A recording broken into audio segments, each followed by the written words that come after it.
If something is true in this day and age, is that the universe of Doom is full of mysteries. For example, where exactly does the Dark Lord come from? Who is the wretch who shall not be named? Who wrote the Slayer's testaments? Why does Doomguy look like the Dark Lord? And in the case of this video, how exactly did Doomguy come back from the dead? I don't need sleep, I need answers. This is one of the biggest what the hell just happened moments surrounding Doom the Dark Ages, and one I've seen next to no one talking about, which surprises me a lot, as this event alone changes everything we know about the Doomslayer, the extent of his celestial powers, and his overall existence. Thanks to that, I opened the game, explored the hell out of it, studied the cinematics, and read the entire codex, all in an effort to find the answer we have all been searching for, which I found. If you think Doomguy is just a badass, smash the like button. Let's see if this video can reach 10,000 likes, and let me know down below in the comments what you think is the reason as to why Doomguy resurrected. Why, you may ask? Well, because I read and reply to all of your comments. Believe it, my friends. I understand. With that being said, let's sit down, open the codex, and dive straight back into the Dark Ages. This video was sponsored by Gamersubs. Use code MIDNIGHT to get 10% off of any of these cool things, my friends. Thank you so much for the incredible support, and I really hope you enjoy.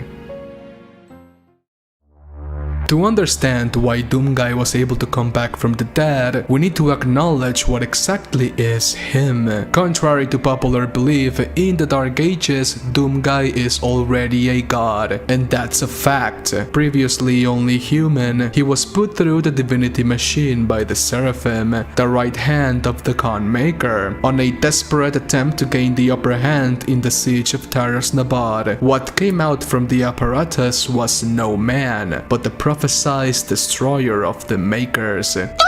Thanks to this, in an effort to remain as the mastermind behind this event, the Khan Maker presented the Slayer as the super weapon of gods and kings, the Maker's ultimate creation, manipulating the Sentinels into believing that the Khan Maker has everything under control, when in reality it was the opposite, as Doomguy, the only one capable enough to battle against the legions of hell, one that cares not of the politics and formalities of the Sentinel society, as he just wants to rip and tear, had now obtained godlike power, and controlling that power would be the Maker's #1 priority.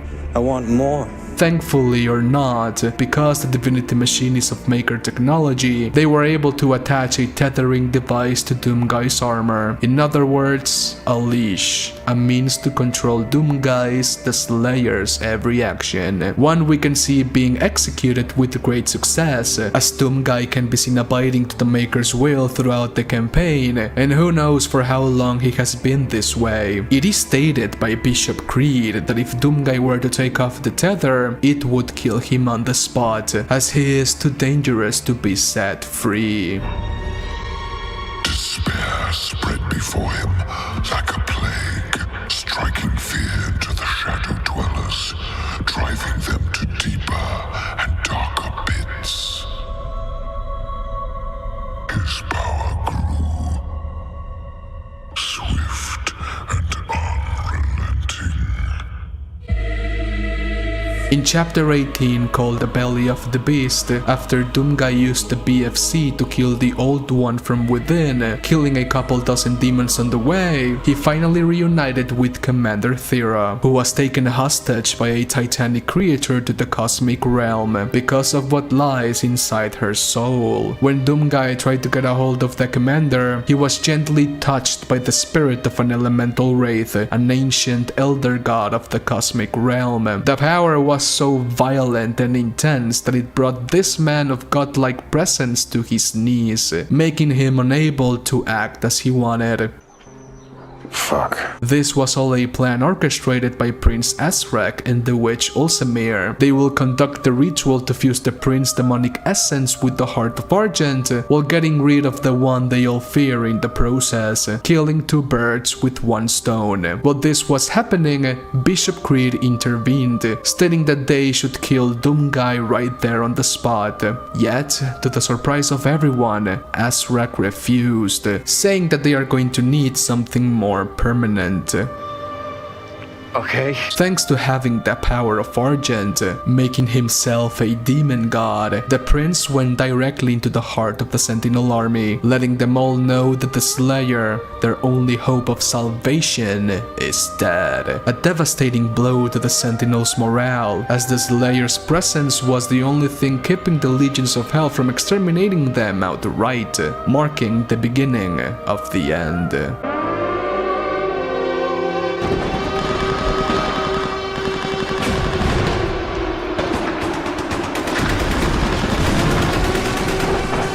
While the last bastion of the Sentinels was fighting for survival, Doomguy laid in between death and three elder gods, beings of immeasurable power, tasked with incarcerating him for all eternity. Yet, this man is not pure muscle. He assessed the situation and knew what had to be done, removed the tether from his armor, and used the device's overflowing energy as a means to overdrive the cosmic god's force field. An idea that worked beautifully, at the cost of Doomguy's own life. Right at this moment, the Slayer died, killed at the hands of the Maker's technological prowess. This single event changed everything we knew about the Doomslayer's power and capabilities, as we now know that he can indeed die. Yet, not only is this not the entire truth, but this fact doesn't make Doomguy and his character any weaker at all. You got that? When the tether detonated and Doomguy was dropped on an ocean of acid, his physical body died on the spot. Yet, his spirit was taken to the first layer of hell, the Harbor of Souls, better known as Purgatory. What's interesting about this is that Doomguy's soul still retained his essence, consciousness after being killed, and that can all be attributed to the Mark of the Slayer, better known as the Mark of the Dark Lord, the creator of the universe, meaning that Doomguy's soul, his essence, cannot be truly destroyed, and by killing his physical body, all they do is postpone the inevitable and create something much, much worse.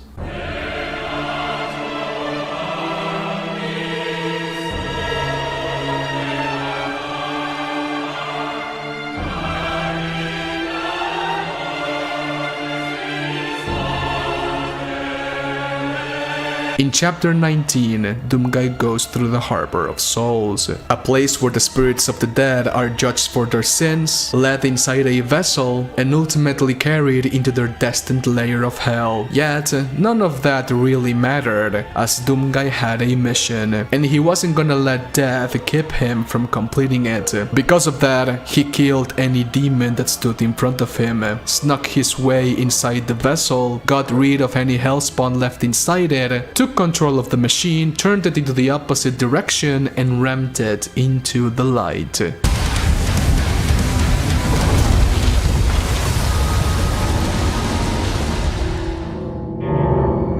there he lies still.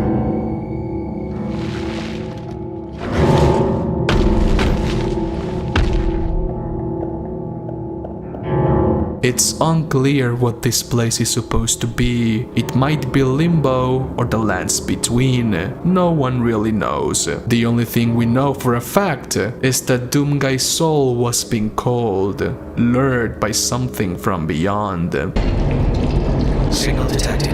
A beacon is emanating from the mortal plane. While this was taking place in the land of the living, Commander Valen alongside his son Merrick took a group of sentinel sorcerers into the Dark Vales Forest, a place that resides beside the castle of Eldarax, which has its ancient walls covered in Aetherstone, a material said to resonate with the souls of fallen warriors, which might be the material that the cursed sarcophagus is made of. Now that everything is set, the ritual begins. The sentinel sorcerers begin their chants, summoning the power of the dark arts, basically demon magic, to call upon the spirit of the Doomslayer. They use the sarcophagus made of Aetherstone, carved the mark of the Slayer onto it, and placed it on top of a pentagram, a binding sigil to serve their purpose, which was to create a beacon, a light on the other side, one that would bring Doomguy's soul back from the dead.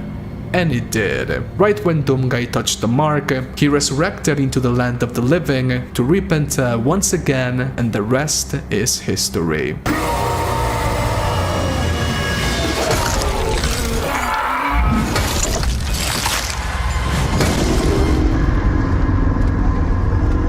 One of the biggest questions within Doom is why did the High Demon Priests seal the Doomslayer within the cursed sarcophagus after dropping an obsidian mountain-sized temple on his head instead of killing him on the spot? After 9 years of lore, the answer has become quite clear. Because Doomguy is a god, not only in body but in spiritual essence as well, if you somehow manage to destroy his physical form, his spirit will just go back to the Harbor of Souls, meaning that the problem doesn't really end with death, and the prince knew just that. In order to get rid of the one they all fear, they need to contain him for all eternity, as that is the only way. We have to contain this. There's a few things I would like to point out, as this short 5-minute cinematic is filled with foreshadowing of what's to come in Doom's story. Going by the reaction of Commander Valen, his son, and the Sentinel Sorcerers, this was the first time they ever tried something this unhinged, and Doomguy's reaction is just what you would expect. He glares at the Sorcerers and Valen with contempt, as he cannot believe that they used demon magic to perform the resurrection. And Valen's gaze just says, "Huh, I didn't know you could do this with demon magic. The more you know." A fact that will be substantial for the development of the Dark Ages plot.